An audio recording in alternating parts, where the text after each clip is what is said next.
கர்த்தருக்குள் பிரியமானவர்களே, மே 28 Elon G white அம்மையார் அவர்களுடைய மாரநாதா புத்தகம், பக்கம் 295.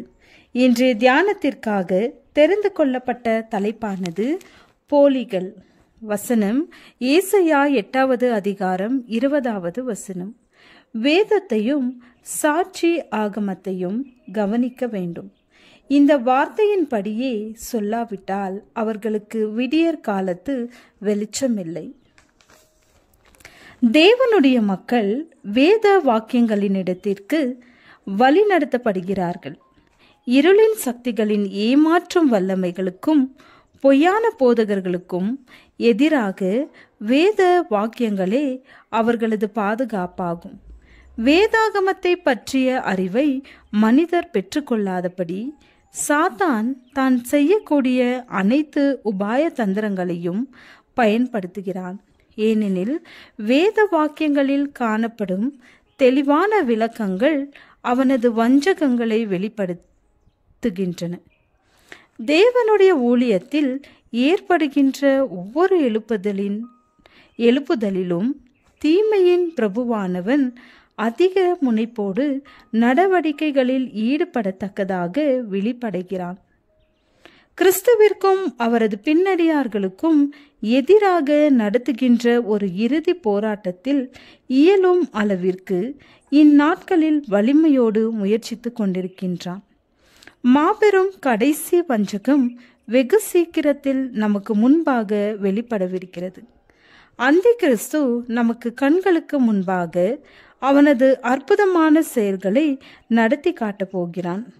அந்த போலி பெருமளவில் உண்மையை போன்றே காணப்படும்.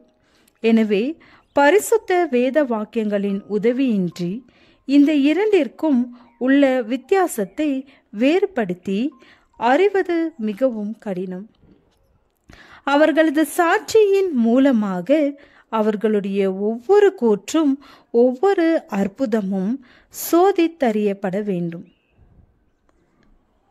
அற்புதம் செய்யப்படுவதை தனது விசுவாசத்திற்கான பரீட்சை என வைத்து கொண்டிருக்கும் நபர் வகை வகையான வஞ்சகங்கள் மூலமாக மெய்யான அற்புதங்களை போன்று தோற்றம் கொடுக்க கூடியவைகளை சாத்தான் செய்யக்கூடும் என்பதை காண்பார்.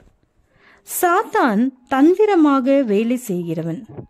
உள்ளத்தை குழப்பி இருட்டடித்து மீட்பிற்கான மூல கோட்பாடுகளை வேரோடு பிடுங்கத்தக்கதாக சூழ்ச்சி நிறைந்த போலி வாதங்களை கொண்டு வருவான்.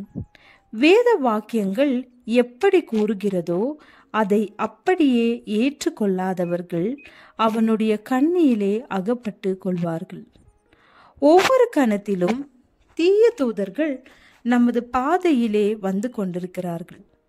அவர்கள் புதிய களத்தை எடுத்தவர்களாக நமது கண்களுக்கு முன்பாக வியக்கத்தக்க நிகழ்ச்சிகளையும் அற்புதங்களையும் செய்து காட்டுவார்கள். சிலர் இந்த அற்புதங்கள் தேவனிடத்திலிருந்து வருகிறது என்று எண்ணி ஏற்றுக்கொள்ளத்தக்கதாக சோதிக்கப்படுவார்கள். நமது கண்களுக்கு முன்பாக பிணியாளிகள் குணமாக்கப்படுவார்கள். நாம் காணும்படியாக அற்புதங்கள் செய்யப்படும். சாத்தானின் பொய்யான அற்புதங்கள் முற்றிலுமாக வெளியரங்கமாகத்தக்கதாக நமக்கு காத்து கொண்டிருக்கிறது.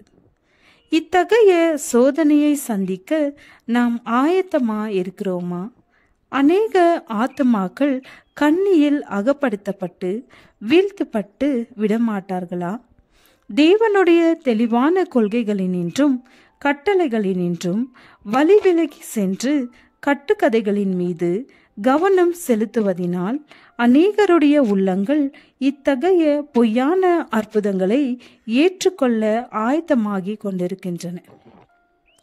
வெகு சீக்கிரத்தில் ஈடுபட போகிற அந்த போராட்டத்திற்காக நாம் அனைவரும் இப்பொழுதே அதற்கு எதிரான கவசத்தை அணிந்து கொள்ள நாட வேண்டும். தேவனுடைய வார்த்தையில் விசுவாசம் வைத்து ஜெபத்தோடு அதை படித்து செயல்முறையில் அதை காட்டுவோமானால் அதுவே சாத்தானுடைய வல்லமை நின்று காக்கக்கூடிய கேடகமாக நமக்கு அமையும். கிறிஸ்துவின் இரத்தத்தின் மூலமாக நாம் வெறியாளர்களாக கொண்டு வரப்படுவோம். ஜெபம். ஜெபத்தை கேட்கிறவரே, மாம்சமான யாவரும் உம்மிடத்தில் வருவார்கள், எங்களையும் அப்படியே நடத்தும். ஆமேன்.